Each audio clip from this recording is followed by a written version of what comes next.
Lah iki mau aku berencana karo temanku membeli makan. Lah terus iki to, lah iki ngliwat iki lho, iki dhisik tak kira iki paus cah, jebule iki sirahe kuda. Ngono, maklum ya, aku terah anak kampung, Bos. Lah tak cepet nih kesuwen ya to. Lah terus iki aku wis teko restorane kuwi jenenge Madura Kitchen ngono. Lagi aku tuku kue tiaw, terus tempe mendoan, terus enek batagor, enek siomay, ngono terus aku mau yo bungkus kuwi bebek Madura barang terus enek bengek, kuwi mbuh totale piro aku lali lah terus barono iki wis bar mangan to, wis gak cukup wetengku sing kok tandon banyu iki terus ese kae barang lah terus iki aku narsise yo to gak tak ketokne wajahku mesti penonton mesti muring-muring gitu. Lah aku ya iso ngonten ngono tok ngono.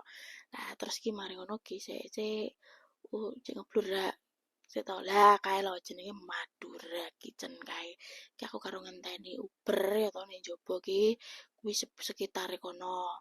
Nah, terus iki ning dalan ki Dalan kita tak ceritani, aku mau ki pas ning kene iki, aku wetengku munek-munek selama perjalanan pulang karena kuwi sopire nggae parfum ambune mbuh koyo minyak nyong-nyong. Aku gek lungguh ning gurine pas beh gak iso.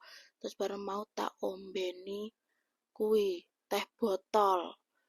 Eh, teh botol tapi ada kotaan, mbuh gak ngerti. Wis pokoke ngono.